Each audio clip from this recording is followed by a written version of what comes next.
Heureux de vous retrouver dans ce nouveau numéro de l'émission Le Débrief sur Médien. Merci de nous rester fidèles. La communauté de développement de l'Afrique australe SADC a décidé d'apporter un soutien militaire à la République démocratique du Congo qui fait face à la rébellion du M23 dans la partie est du pays. Le déploiement de ces militaires, principalement dans le nord Kivu, intervient dans un contexte tendu entre la force régionale de l'Afrique de l'Est et les autorités congolaises.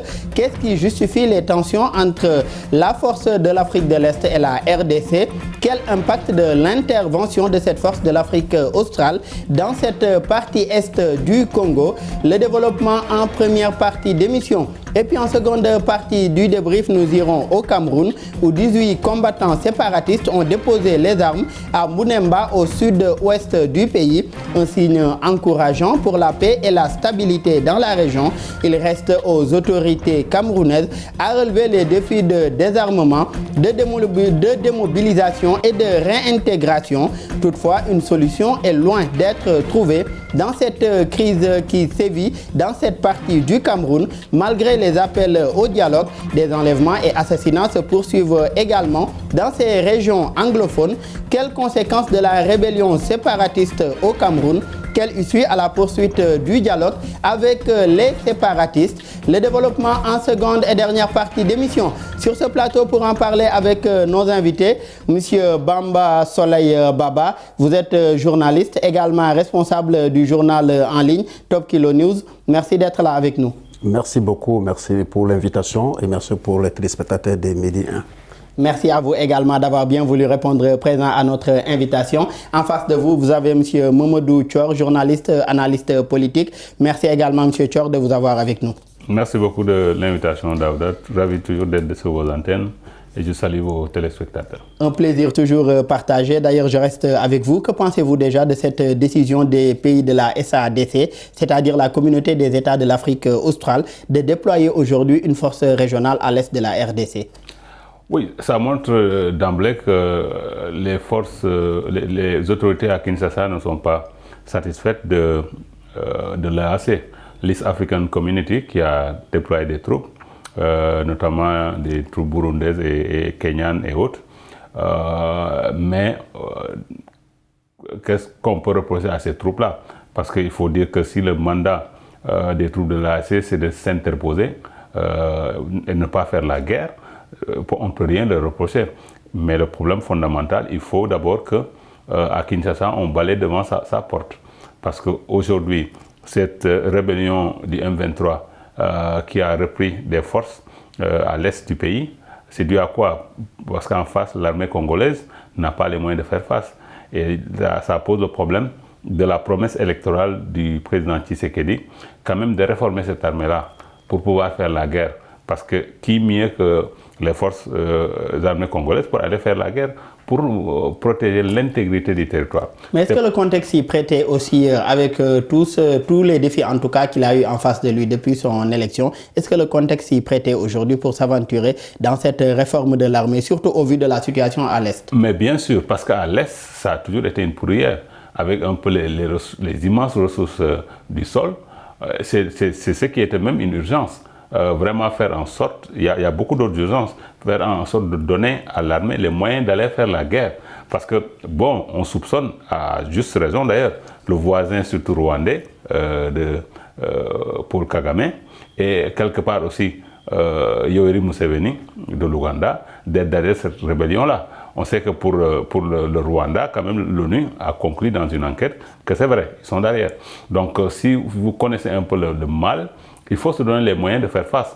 Parce que ça sert à quoi? Depuis presque 5 ans, le président Tshisekedi est là. Et là, presque, c'est un retour à la case départ. Avec ces rébellions-là qui avaient perdu du terrain et qui est revenu au devant de la scène. Ça pose le problème de la montée en puissance des forces armées congolaises à travers notamment ces réformes qui étaient attendues, mais qui n'a pas eu lieu. Et aujourd'hui, M. Baba, ce déploiement intervient alors que les autorités congolaises, c'est-à-dire le déploiement des forces de l'Afrique australe, intervient alors que les autorités congolaises reprochent aujourd'hui à la force régionale des pays de l'Afrique de l'Est son attitude dans la crise. Le président Tshisekedi a d'ailleurs laissé entendre que les contingents est-africains pourraient quitter le pays en fin juin. Il leur est reproché leur position de force tampon. Déjà, quel bilan tirez-vous aujourd'hui de cette intervention de la force régionale de l'Afrique de l'Est? Oui, cette intervention, pour moi, ça n'a pas de sens. Pourquoi? Parce que dès le départ, quand il n'y a pas de bonne démarche pour affronter ceux qui sont en face de vous concernant le contexte de la RDC a tellement de problèmes que nous connaissons que Étienne Félix Tshisekedi n'a pas été préparé pour diriger ce grand pays. Et avant Tshisekedi, il y a eu des problèmes, l'arrivée de Kabila.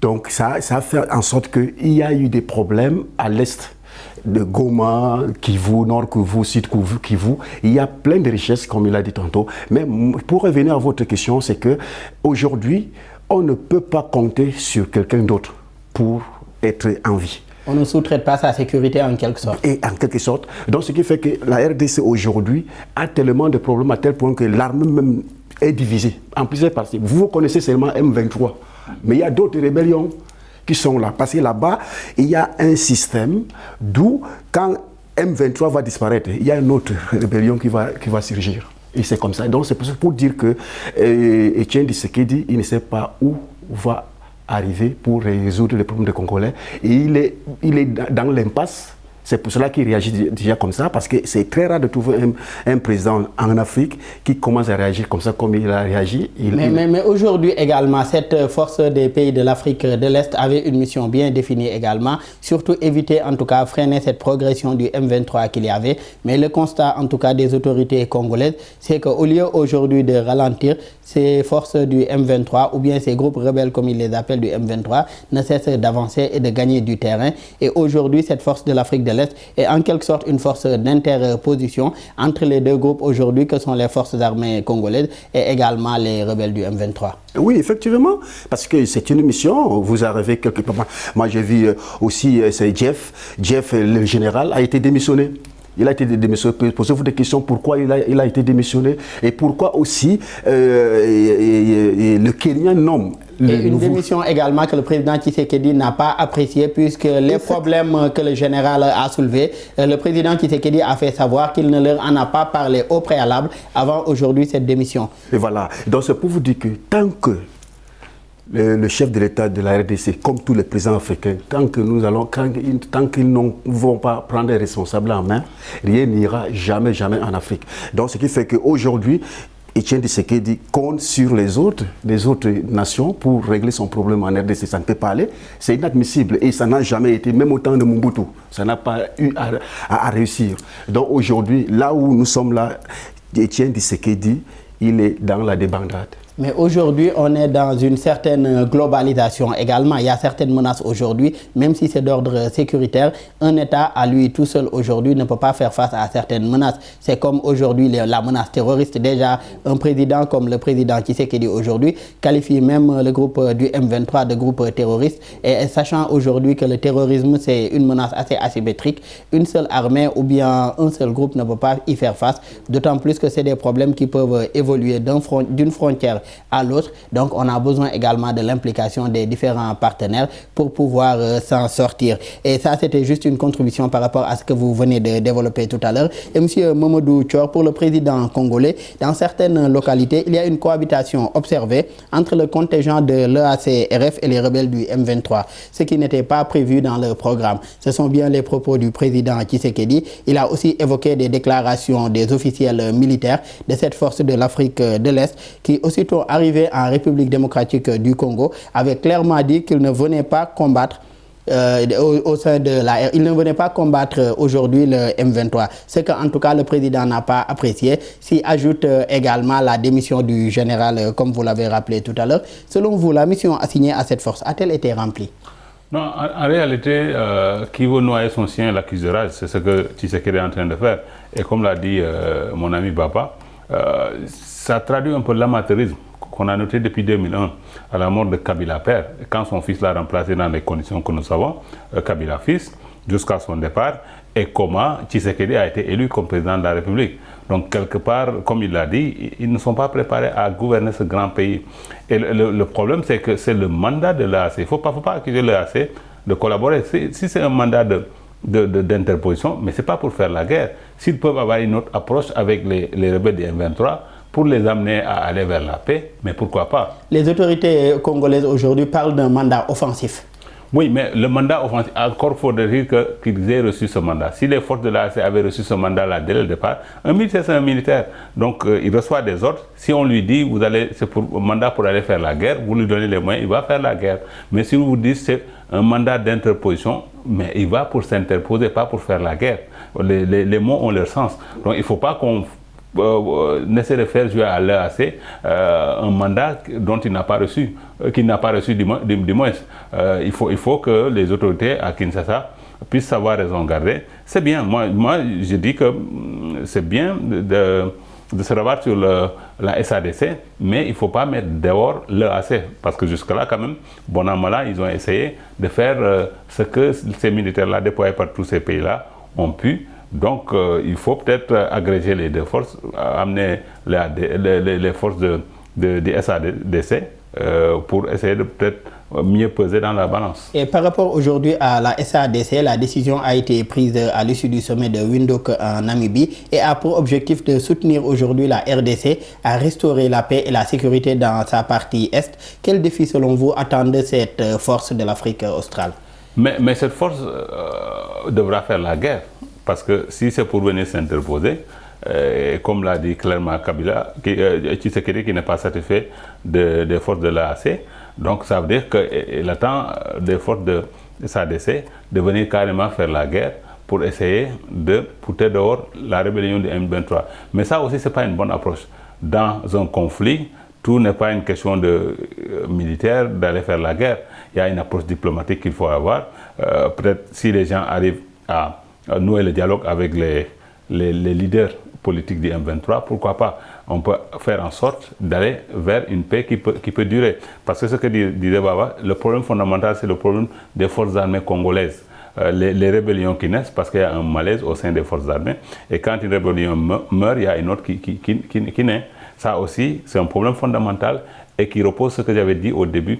Il faut réformer les forces armées de la République démocratique du Congo pour en faire une armée moderne, une armée capable de défendre l'intégrité. Parce que personne, toutes ces nations qu'on appelle au secours, mais ils ne peuvent pas venir faire la guerre à la place des militaires congolais. Et Thior a parlé tout à l'heure aujourd'hui de miser aussi sur le dialogue, de miser sur la diplomatie. Mais Baba, est-ce qu'on pourrait aujourd'hui dialoguer avec des forces armées qui ont pris les armes contre l'État central et qui revendiquent aujourd'hui une certaine souveraineté ou une certaine indépendance aujourd'hui d'une partie de son territoire? Pourrait-on aujourd'hui dialoguer dans ces conditions-là? Oui, ça doit commencer à partir de Kinshasa. Vous comprenez? L'armée, je vous dis que les Congolais, comme tout Africain, nous ne sommes pas cohérents dans le travail. Dans tout ce que nous faisons, nous ne sommes pas cohérents. L'armée congolaise est très divisée par rapport aux autres pays. Hein. Et pourquoi vous parlez toujours, bon, RDC a commencé les problèmes depuis avant même peut-être, nous étions petits. Jusqu'aujourd'hui, posez-vous des questions, pourquoi? Parce que d'abord, dans votre maison, si vous n'êtes pas unis, rien ne peut marcher. Donc, ce que vous posez comme question, je pense que... Non, est-ce que c'est cette situation qui a plus que perduré aujourd'hui, est-ce que cela ne doit pas renvoyer aussi à prôner ce dialogue dont tu auras parlé? Oui, à partir du président Félix Tshisekedi. Mais il est incapable. Mais comment le président aujourd'hui, comment le dialogue peut partir du président Tshisekedi si le groupe qu'il a en face est un groupe qui a pris les armes aujourd'hui contre ce pouvoir central? Dans quelles conditions aujourd'hui pourrait-on arriver à ce dialogue? Il faudrait aussi que le groupe armé, comme on l'a vu dans d'autres pays comme le Tchad et d'autres pays également, que ce groupe armé également donne des garanties. On ne peut pas aujourd'hui s'armer ou bien se militariser contre l'État central et vouloir dialoguer également. Oui, il y a Aman Watch de l'ONU. Il a fait les enquêtes. Il a signifié qu'il y a le Rwanda qui est derrière. Il y a aussi comment on appelle le pays là, où vous souvenez là, le pays de... Il y a le Burundi, parce que le pays Nord Kivu, c'est un endroit enclavé. d'où il y a plusieurs pays à côté. Il y a un nombre de richesses qui s'y trouvent à ce lieu-là. C'est là-bas qu'on trouve les coltons pour fabriquer même les portables et tout. Donc ce qui fait qu'il y a une machine derrière dans tout ça. On peut parler de Tshisekedi, mais il y a une machine derrière que nous tous nous connaissons. Il faut qu'on dise des vérités. Il y a le Rwanda derrière, il y a le Burundi, il y a d'autres pays là qui sont là, qui font en sorte qu'ils sont ravitaillés par qui? Ils sont oui, écoutez-moi, ils sont ravitaillés par qui? L'ONU, elle, en RDC depuis longtemps, qu'est-ce qu'ils ont apporté comme solution? Mais aujourd'hui, une organisation comme l'ONU, aujourd'hui, l'Organisation des Nations Unies, n'a pas pour mission, en tout cas, d'intervenir militairement. Tout ce qu'ils peuvent, ce sont des missions de maintien de l'ordre. Par rapport à... on va toujours rester sur ce point-là. Je reviens tout à l'heure avec vous. Monsieur Mamadou Thior, par rapport à cette question qu'il a soulevée tout à l'heure, c'est-à-dire la question des énormes richesses naturelles dont regorge la partie est du pays, est-ce que cela aussi ne constitue pas un problème dans la mesure où ces conflits ou bien toutes ces tensions qu'il y a eu sont en grande partie aussi liées à la gestion de ces ressources-là? C'est tout à fait ça, parce que les voisins rwandais et ougandais en font leur vache laitière. Il faut dire les choses telles quelles. Vous voyez toutes ces images succès du sol congolais et qui ne profitent pas aux Congolais eux-mêmes. C'est un gros problème. Et c'est là où, bon, il faut que les gens reviennent à une diplomatie du bon voisinage. Le Rwanda, pour ses intérêts étatiques, ne doit pas quand même continuer à encourager une rébellion à l'est du voisin de la RDC. Je pense qu'il est temps qu'on tienne un langage de vérité à Paul Kagame, d'autant plus qu'il incarne un certain leadership respecté par-ci et par-là en Afrique. Donc il ne doit pas quand même faire en sorte d'être derrière une rébellion qui met en mal la sécurité. C'est pareil pour l'Ouganda, dans une moyenne mesure avec Yoweri Museveni, mais je pense le problème fondamental, c'est, comme l'a dit Baba, le leadership au niveau de Kinshasa. C'est un gros problème. Regardez, au moment où on parle de cette rébellion-là, on nous parle d'une loi sur la congolité. Ça ne va pas dans le bon sens. Pour écarter qui? Moïse Katumbi, qui est de quelle partie du pays? De cette partie du pays. Vous voyez le malaise que ça peut créer, et ça peut ajouter un autre conflit au conflit qui est là déjà avec le M23. Je pense que dans un pays, il faut savoir raison garder.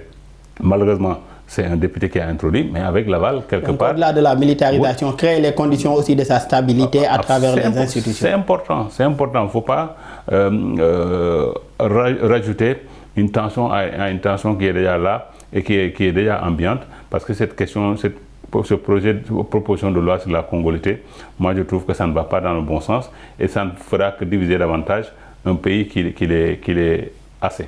Et Thior, cette nouvelle force de l'Afrique australe, selon vous, pourrait-elle réussir aujourd'hui là où leurs pairs de l'Afrique de l'Est ont peiné en tout cas à montrer les résultats qu'attendaient les autorités congolaises jusque-là? Oui, parce qu'ils auront davantage de moyens, parce que qui est derrière la SADC? Il y a le Grand Afrique du Sud, la Grande Afrique du Sud, je dirais. Donc c'est des pays quand même, comparés à l'East African Community, qui sont plus riches, donc qui ont davantage plus de moyens. Et il faut reconnaître que quand même, l'Afrique du Sud a toujours joué un grand rôle dans les pourparlers de paix depuis plusieurs années en RD Congo. Donc je pense que c'est un peu dans la et même... même au-delà du soutien financier que pourrait apporter l'Afrique du Sud aujourd'hui, des questions demeurent quant à une intervention militaire également de ce pays, puisqu'on le sait, des centaines également de soldats sud-africains sont déjà aujourd'hui, font partie en tout cas de la MONUSCO, la mission des Nations Unies au Congo. Parfaitement, mais avec la SADC, certainement ils vont voir le mandat, peut-être un mandat beaucoup plus robuste pour, s'il le faut, intervenir et faire la guerre au M23. Et aujourd'hui, pour l'opposition congolaise, l'arrivée de cette force est une manière de sous-estimer les éléments de l'ordre commis à la sécurité du pays, c'est-à-dire les forces armées de la RDC. Que pensez-vous aujourd'hui de ces forces armées dont on parlait depuis tout à l'heure qui doivent être réformées? N'ont-elles pas montré les limites jusqu'ici face au M23 et à sa progression dans le pays? Oui, effectivement, parce qu'ils ne sont pas organisés. Ils ne sont pas organisés, ils ne peuvent pas faire face à cette armée M23. Armée M23. Et laissez-moi vous dire que l'armée M23, il y a aussi les Congolais dedans. Il y a certains Congolais dedans. Et il y a Méli-Mélo dedans, si vous me permettez de le dire. Donc ce qui fait qu'en RDC, il y a un désordre notoire concernant vraiment l'armée. Et jusqu'à présent, ils ne peuvent pas s'en sortir parce que les leurs sont impliqués encore dans M23. Et Monsieur Baba, selon vous déjà, cette armée congolaise, quelles réformes apporter aujourd'hui à cette armée congolaise? Quelles sont les urgences comme réformes? Les urgences d'abord, c'est un dialogue qui va faire en sorte qu'on sensibilise tous les militaires d'abord et de pouvoir insérer, parce qu'en RDC, il y a un forcing dans la société civile.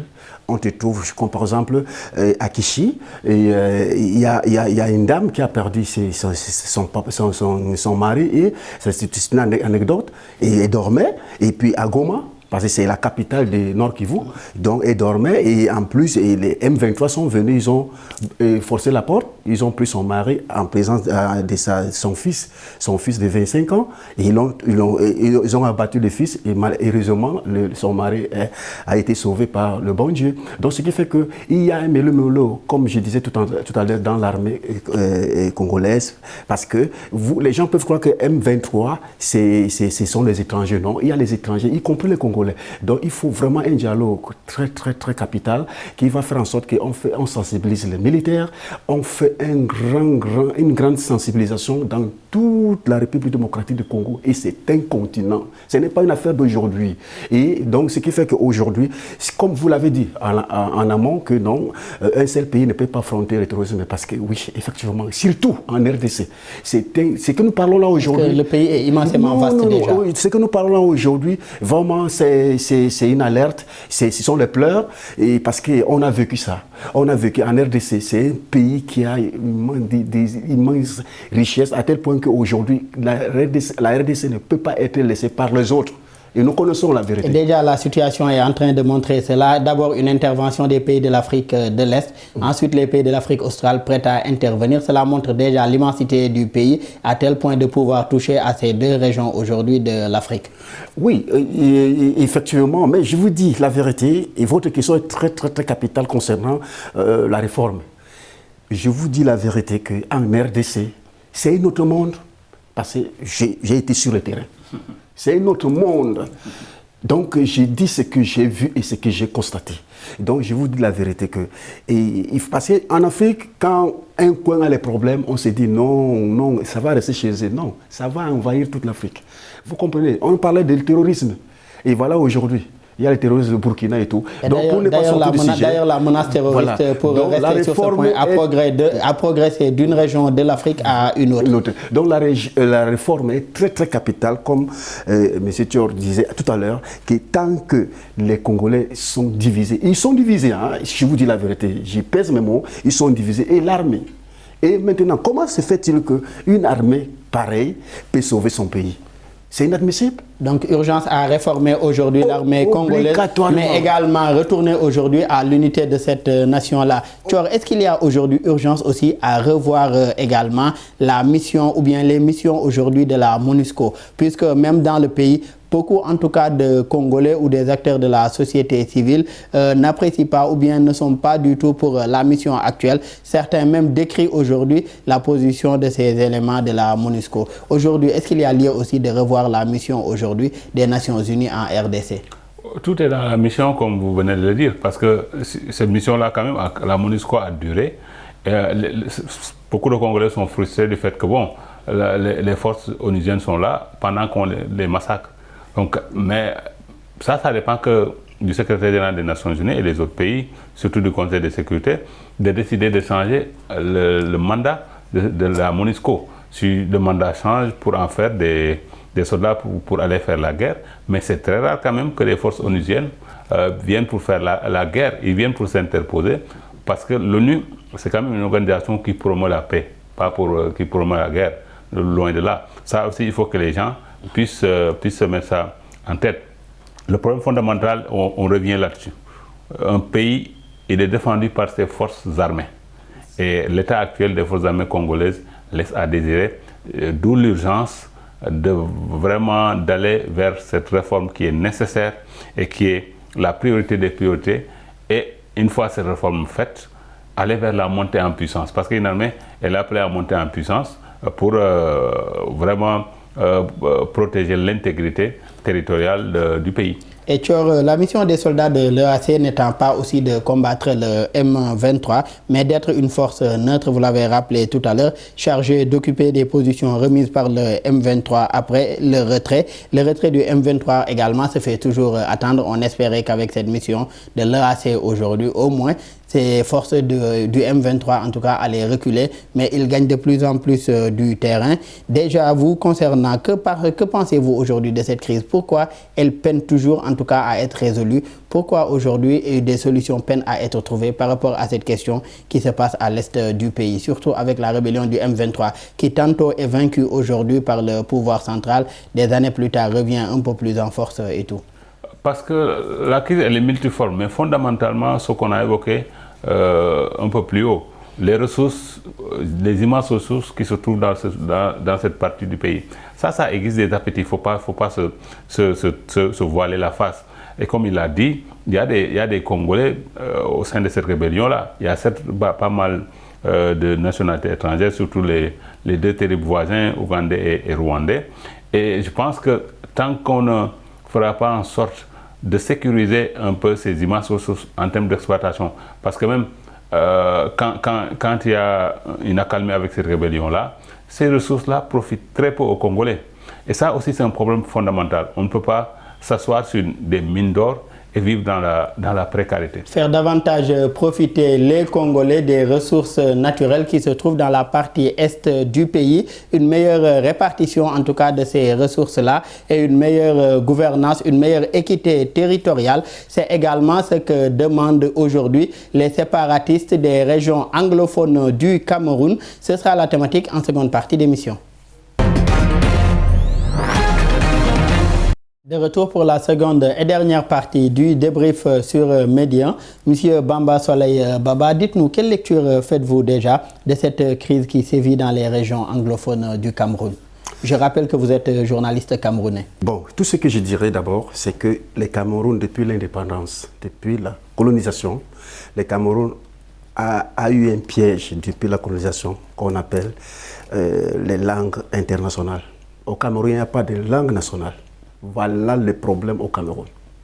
Mais ce qui me dérange, c'est qu'au Cameroun, les Camerounais ne parviennent pas à comprendre qu'à cause des langues, on a le problème aujourd'hui, qui ne sont pas les nôtres. Premier point. Secondo, au Cameroun, les côtés anglophones, à chaque fois qu'on fait les élections au Cameroun, il y a toujours un président de côté francophone et un premier ministre de côté anglophone. Bon, là, il n'y a pas un problème. Mais aujourd'hui, la lecture que je peux énumérer tout de suite sur ce sujet qui est très, très, très grave au Cameroun actuellement, donc, ce qui fait que moi, je vois que bon, les anglophones sont nos frères anglophones. Il faut qu'ils puissent comprendre que le Cameroun, c'est pour un seul Camerounais, c'est pour les Camerounais.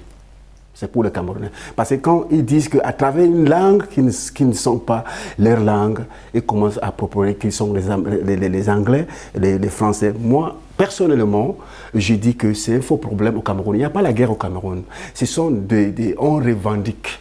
Les côtés anglophones. Mais cette revendication dont vous parlez aujourd'hui, est-ce qu'elle a été suffisamment prise en compte également par les autorités centrales? Parce que je rappelle qu'initialement, la revendication n'avait pas été armée. C'était une revendication pour une meilleure reconsidération aujourd'hui de ces régions qui parlent anglais, comme vous l'avez rappelé tout à l'heure, qu'ils soient plus considérés par l'État central, puisqu'ils parlaient ou sentaient une certaine discrimination. Donc cela n'a pas été pris en compte selon eux, ce qui a conduit en tout cas en 2017 à la prise des armes, c'est-à-dire en conflit armé. Donc, est-ce que ces revendications avaient suffisamment été prises en compte par le pouvoir central de Yaoundé? Je peux dire oui et non. Oui, pourquoi? Parce que le président de la République, son Excellence, le président Paul Biya, a ordonné quand même un dialogue d'où ça a été fait. Et non, pourquoi? Parce que l'État n'a pas pris en avance, au moment propice, de faire ce dialogue dans ce sens-là. Maintenant, ça a créé une incompréhension. Jusqu'à aujourd'hui, nous vivons de cette incompréhension. Donc pour moi, je pense que la seule solution aujourd'hui, qu'on puisse multiplier les dialogues pour qu'on puisse aboutir à une solution fiable. Je le disais tout à l'heure, la crise anglophone a commencé en novembre 2016 par des manifestations pacifiques accompagnées aujourd'hui de revendications de réformes portées notamment par des avocats, des étudiants et des enseignants à l'époque. Fin 2017, la situation a dégénéré en conflit armé. Que pensez-vous de la gestion de cette crise par le pouvoir central, à savoir le pouvoir de Yaoundé, le gouvernement camerounais? Je pense que la gestion de la crise, elle a été au début peut-être mal initiée par les autorités camerounaises, mais après ils ont compris que fondamentalement le problème de ces deux régions sur les 10 du Cameroun, les régions du nord-ouest et du sud-ouest, c'est une meilleure équité territoriale. Et que les anglophones ont vu que d'année en année, la proportion de la population anglophone est en train de diminuer. Parce qu'à la fin des années 70, il y avait un peu plus de 20% d'anglophones. Au dernier recensement, ils étaient entre 16 et 17%. Donc cette proportion diminue, ils pensent que bon, les francophones sont en train de les phagocyter et à terme qu'il n'y aura plus de communauté anglophone. Mais le problème que pose Baba, c'est le problème fondamental. Comment la colonisation est venue nous diviser? Pourquoi on parle d'anglophone et de francophone? Alors que bon, certes il n'y a pas de langue nationale au Cameroun, mais il y a plusieurs langues. Les gens s'identifient en tant que Camerounais, mais en tant que pas en tant que. Il y a plusieurs dialectes qui sont parlés. Déjà 250 dialectes. Beaucoup des dizaines de dialectes. Donc pourquoi s'identifier à l'anglais et au français? Mais je pense que la peur des anglophones, ils peuvent prendre l'exemple du Sénégal. Regardez, le premier président du Sénégal, c'est un chrétien, Léopold Sédar Senghor. Quand vous prenez la proportion des chrétiens ici, on dit toujours 5%, mais pourtant Senghor a été réélu pendant plusieurs à l'occasion de plusieurs élections. Il a régné pendant 20 ans, ça veut dire qu'il a été réélu, lui le chrétien, par des musulmans. Je pense que le problème du Cameroun, c'est ça qu'ils vont... Vous prenez quelqu'un comme John Frundi, quand même qui a été un très bon candidat, mais malheureusement d'élection en élection, c'était des échecs. Parce que bon, les gens mettent en avant Paul Biya qui est inamovible. Et on a beau faire de sorte que le président soit francophone et essayer de mettre la pommade en nommant un premier ministre anglophone, ça ne marchera pas. À un certain moment, les anglophones ont besoin quand même qu'un de leurs fils ou qu'une de leurs filles soit président de la République. Mais ça, il faut dépasser cette barrière linguistique. Et c'est à ce niveau-là. Mais est-ce que cela serait suffisant, Thior, si l'on sait qu'aujourd'hui, une présidentielle, c'est une élection aujourd'hui, et c'est un vote des différents électeurs pour élire celui qu'ils pensent être le meilleur candidat. Et là, vous avez rappelé tout à l'heure que de 20%, aujourd'hui, ils sont à 16 ou 17%. Est-ce que ce sera chose facile? Ça ne peut pas expliquer qu'il n'y ait pas un président anglophone, entre guillemets. Parce que bon, les francophones font plus de 80%, mais s'il y a un bon candidat qui vient de la partie anglophone, mais pourquoi pas les francophones ne voteraient pas pour lui? Il ne faut pas aussi que les gens mettent en avant leur appartenance francophone ou anglophone pour voter en fonction de ça. Si par exemple des anglophones pensent que le candidat francophone est le meilleur, mais ils votent pour lui. C'est comme ça qu'une nation se solidifie. Il ne faut pas que nous appesantissons sur un peu nos différences communautaires et trucs. C'est pas comme ça qu'on bâtit une nation, parce que si on le fait, ça veut dire qu'on n'est pas sorti de l'auberge, comme la question qu'on évoque tout à l'heure avec la RD Congo. C'est-à-dire plutôt miser sur ce qui nous unit que ce qui nous divise pour aujourd'hui, et en tout cas revisiter ou bien réussir ce qu'on pourrait appeler ce commun vouloir de vivre ensemble. Et selon des estimations, Baba, récentes, il a déjà causé, c'est-à-dire ce conflit, a déjà causé plus de 400 civils aujourd'hui, la mort de plus de 400 civils, le déplacement de plus de 712 000 personnes à l'intérieur de ces régions anglophones-là, et plus d'1 300 000 personnes également qui ont besoin d'aide humanitaire. Les deux régions anglophones concernées, Thior les a rappelé tout à l'heure, représentaient 20% selon le dernier recensement, entre 16 et 17% de la population également globale du Cameroun. Est-ce qu'aujourd'hui, la situation dans cette partie ou dans ces deux régions anglophones ne renvoie pas plus en quelque sorte à une question de bonne gouvernance ou de meilleure répartition des ressources ou d'équité territoriale aujourd'hui? Oui, il y a une meilleure organisation côté ressources au Cameroun. Ça, je le sais pertinemment. Mais le problème, c'est que c'est arrivé. C'est arrivé. Quand ça va arriver, ça va arriver. Quand on commence mal, comme il a souligné, au niveau des langues, c'est ça qui a créé ces problèmes. Bon, maintenant, mais qu'en est-il de l'équité territoriale aujourd'hui? Ces deux régions n'ont pas senti autant de politique, en tout cas tout ce qui est politique publique mis dans les autres régions ou développé dans les autres régions, c'est parce qu'ils ne l'ont pas trop senti dans leur région que ces frustrations ont abouti à un conflit armé. Oui, le conflit armé, mais les Camerounais n'écoutent pas ailleurs pour aller détruire là-bas. Il faut qu'on se le dise. Ce sont les autochtones qui sont en train de casser encore là. Ils sont. Là, pour moi, j'appelle que c'est un faux débat. Pourquoi? Parce que si vous avez vos parents, vos enfants, vous avez vos écoles et vous permettez de casser, de brûler tout, à la faute à qui? Mais on doit régler les problèmes, on doit s'entendre, on doit comprendre que nous sommes Camerounais et maintenant il y a un problème, on doit créer l'esprit d'entente et là les choses vont aller. Mais quand il s'agit de déplacer des guerres, parce qu'il y a d'autres qui sont au Nigeria actuellement, il y a d'autres qui partent à Centrafrique, ils sont dispersés au Tchad et tout. Ça ne ressemble pas le Cameroun. Le Cameroun a énorme, même la nourriture, il y en a plein. C'est que c'est le problème de prendre la nourriture au niveau des centres pour aller ravitailler là-bas. Il y a un problème parce qu'il y a parce qu'il y a quand même les gens vivent, les gens voyagent. Hein. Donc, parce que quand les gens entendent que nos côté nord, tous les gens vivent, ils vivent. Il y a la circulation et tout, mais à un clin d'œil, il y a l'attaque et puis ils disparaissent. Ils enlèvent les gens. Donc c'est ça, c'est dans ce sens-là. Mais quand même, côté nord, sud-ouest et nord-ouest, il y a la circulation, il y a la vie, mais ceux qui ont eu à avoir des problèmes, qui ont perdu les parents vraiment, et ça nous touche tous, mais je demande aux frères quand même de dire que non, c'est mon village, c'est mon grand-père, c'est ma mère, c'est mon fils, c'est ceci, c'est cela, et je ne dois pas gaspiller, je dois aller dans la voie pacifique. Et que pensez-vous du statut spécial, en tout cas, réactivé en 2019 par le gouvernement camerounais? Vous dites? Le statut spécial. Oh. Aujourd'hui, ça a existé depuis les années 80 aujourd'hui. Ça a été réactivé également par le gouvernement camerounais, c'est-à-dire faire de cette partie du Cameroun, de ces deux régions-là, leur donner un certain statut spécial. Mais déjà, les séparatistes, c'est-à-dire plus d'autonomie de gestion avec des assemblées constituantes qui vont eux-mêmes se gérer, mais sous la supervision du pouvoir central. Mais aujourd'hui, les séparatistes, ou bien ceux qui revendiquent en tout cas plus dans cette région, ne sont pas d'accord avec ce concept. Vous, que pensez-vous de ce statut ou de ce concept de statut spécial? Oui, mais tout Cameroun a besoin de vivre, normalement comme l'être humain. Mais je vous assure et je vous rappelle que le président de la République a voté un budget pour reconstruire les deux régions. Ça, je vous informe. Et vous pouvez aller fouiller et puis vous allez voir cela.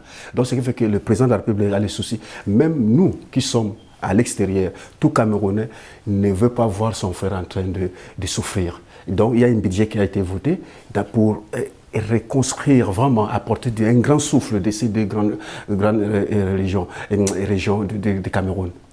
Mais il y a certaines qui sont à l'extérieur aussi, qui collaborent aussi avec d'autres personnes. Vous savez, là où il y a les désordres, il y a d'autres qui viendront s'impliquer. D'abord, je n'accuse pas et puis je vous dis la vérité. Enfin, vous avez fait une remarque tout à l'heure, mais le voisinage apporte aussi les problèmes. Ils s'y mêlent pour que... Mais nous, on ne regarde pas le voisin. On ne regarde pas le voisin, mais on regarde nos propres frères qui brûlent leur village. C'est inadmissible. Je sais que oui, ils sont dans le déclin. Ils revendiquent quelque chose de très important pour cette société. Et nous en sommes conscients. Personnellement, et toute la République du Cameroun, c'est que l'exemple, c'est qu'il y a un budget qui a été voté. Ils vont reconstruire. Et nous en revenons aussi à cette question de l'implication du voisin immédiat, comme cela a été le cas également dans la première partie en République démocratique du Congo. Thior, vous concernant aujourd'hui ce statut spécial, qu'a réactivé autant pour moi les autorités de Yaoundé. Qu'en pensez-vous aujourd'hui? Donner plus d'autonomie à ces deux régions-là, plus d'autonomie de gestion. Que pensez-vous de ce statut spécial? Je pense que ça va dans la bonne direction quand même parce que c'est une question de frustration. Les anglophones pensent que, au vu du pouvoir central, ils sont un peu laissés marginalisés. Et ça, quand les frustrations s'accumulent, ça peut amener à des incompréhensions comme ça. Je pense que ce statut spécial, c'est bien, ça va dans la bonne direction, mais il faut réformer ça et le rendre robuste. En faisant quoi? Ces assemblées régionales leur donner plus d'autonomie pour qu'elles administrent vraiment ces deux régions du nord-ouest et du sud-ouest. Je pense que si les autorités camerounaises arrivent à donner plus d'autonomie à ces régions, ce n'est pas une question pour encourager la rébellion, loin de là, mais que les anglophones sentent qu'ils font partie intégrante du Cameroun, et c'est comme ça qu'on va trouver une solution pérenne. Et d'ailleurs, les anglophones réfutent en tout cas cette proposition. Selon eux, cela ne leur donne pas suffisamment aujourd'hui d'autonomie, comme vous l'avez dit tout à l'heure, puisque à côté de ces assemblées constituantes, en tout cas ces assemblées régionales qu'il y a aujourd'hui un gouverneur qui est là, mis par l'État central, et qui est tout puissant et qui a les pleins pouvoirs plutôt que cette assemblée aujourd'hui régionale. Mais ce sont ces assemblées qui doivent être vraiment le point d'impulsion des politiques, quitte à vraiment faire sortir les gouverneurs de là-bas. C'est une réforme. Je pense qu'ils sont en train de voir comment réformer même ce statut spécial.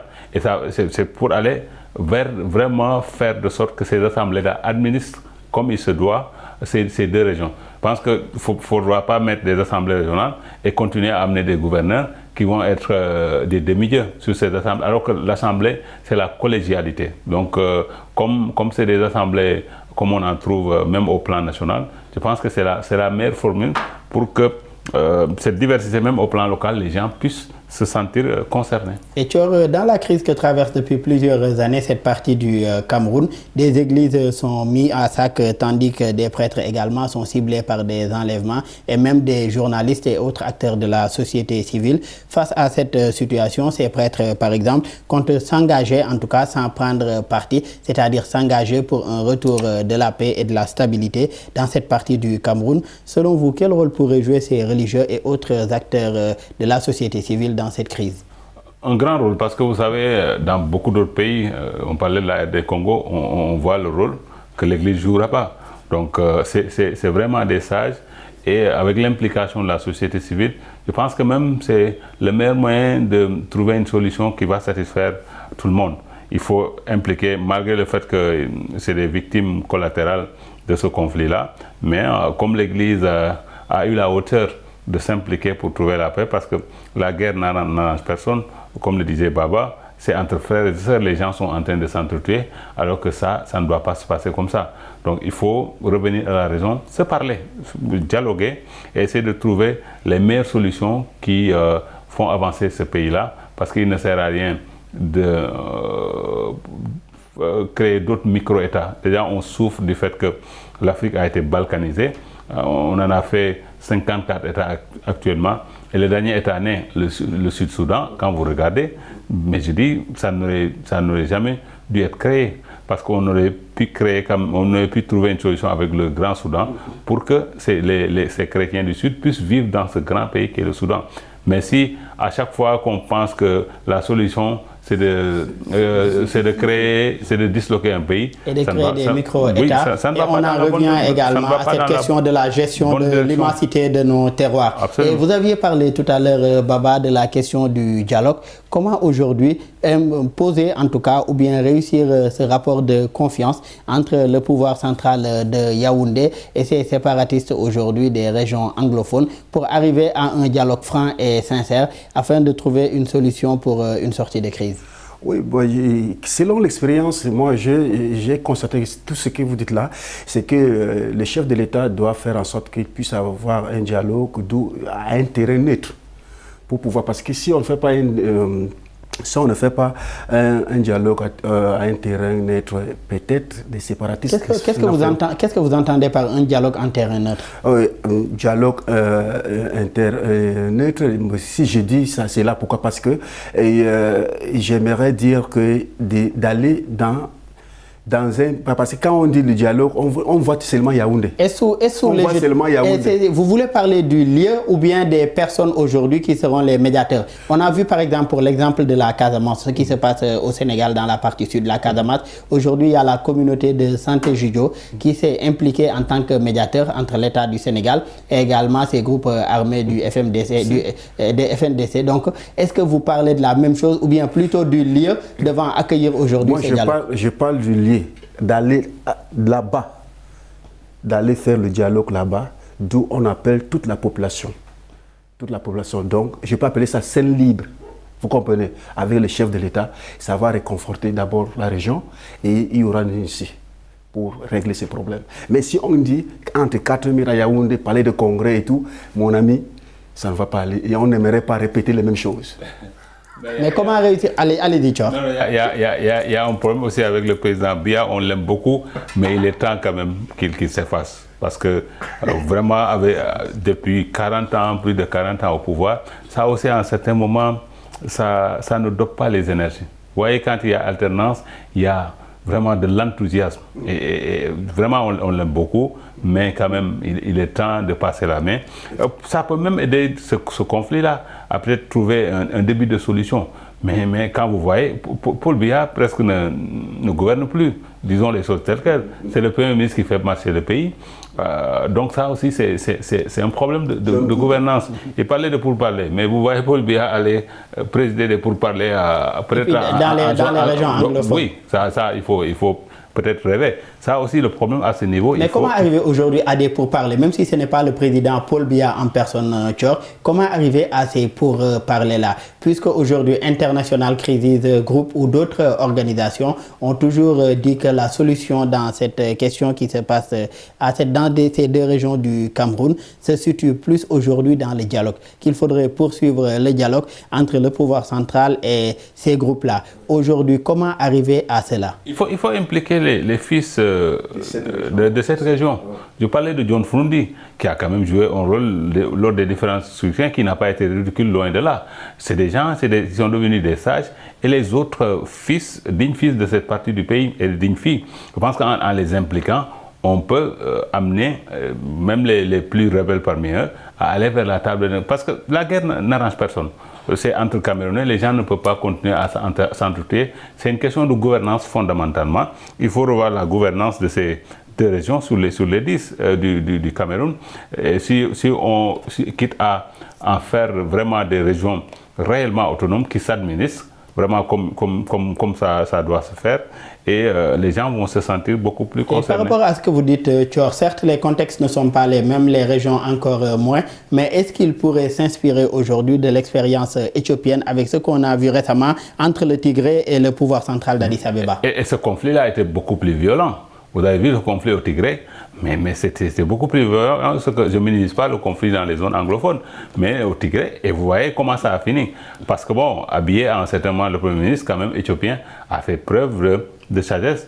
Et en face aussi, il y avait du répondant, parce que les leaders politiques de la révolution des rebelles tigréens ont accepté sa main, et aujourd'hui les choses sont en train de rentrer dans l'ordre. Je pense que c'est un très bon exemple dont peut s'inspirer nos amis anglophones du Cameroun pour trouver une paix durable. Et Baba, quelles conséquences de cette rébellion séparatiste dans ces deux régions anglophones du Cameroun? Vous avez parlé tout à l'heure d'écoles brûlées et tout, de matériel également, de personnes mortes aussi, je le rappelle, je l'ai dit tout à l'heure, des milliers de déplacés, plus d'1 million aujourd'hui de personnes en situation humanitaire difficile, qui ont en tout cas un certain besoin humanitaire. Mais quelles conséquences selon vous de cette crise dans ces deux régions anglophones du Cameroun? Oui, les conséquences sont énormes.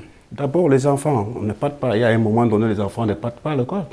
Les enfants ne partent pas à l'école. Et les femmes ont peur d'aller au champ. Et il y a plein de conséquences. Et il y a les morts, comme tu l'as dit tout à l'heure. Et il y a beaucoup. Il y a l'administration qui ne fonctionne pas. Et vous savez, quand on voit ce genre de choses, ça nous rappelle que ces armes, quand même, que les séparatistes en ont, ça vient d'où?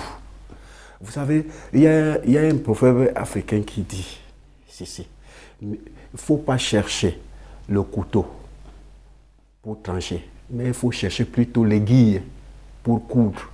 Vous comprenez? C'est très important. Et c'est ce qui doit se passer dans les deux régions. Vous comprenez? Voilà les conséquences maintenant. Les gens ne font ça. Même si j'ai dit tout à l'heure qu'il y a la circulation, mais avec la peur au ventre. Il y a la circulation, les gens ne voyagent plus comme il faut. Il faut peut-être prendre l'avion pour... Mais tout le monde n'a pas les moyens pour prendre l'avion. C'est-à-dire des deux côtés, du côté des séparatistes anglophones comme de l'État central, qu'on cherche l'aiguille, c'est-à-dire qu'on essaie de trouver solution à ces différends qui les opposent. Exactement. faut lâcher du lest. Et Monsieur Thior, pour lâcher du lest aujourd'hui, comment aujourd'hui arriver à cette situation? Qui devrait lâcher du lest, de quelle part? C'est soit les séparatistes ou bien aujourd'hui le pouvoir central ou les deux? Oui, c'est les deux. Parce que, bon, à travers ce statut spécial, quand même, le pouvoir central a fait un geste qui va dans la bonne direction. Même si ce statut-là est à réformer, je pense qu'ils sont en train de travailler là-dessus. Mais du côté des séparatistes aussi, il faut savoir raison garder. Il ne sert à rien de faire dans le jusqu'au-boutisme. Je pense que la revendication, c'est fondamentalement les frustrations nées du fait que, bon, quelque part, ils sentent que, vu du pouvoir central, cette partie du Cameroun est délaissée. Donc, si le pouvoir central commence à faire des efforts, il faut saisir cette main-là et aller à la table de négociation, imposer ces revendications pour changer la donne dans ces deux régions anglophones. Et Thior, j'ai donné tout à l'heure l'exemple de Santé Djidio avec ce qui se passe en Casamance. Une facilitation également avait été annoncée par un pays comme le Canada dans le conflit entre les autorités camerounaises et les séparatistes anglophones.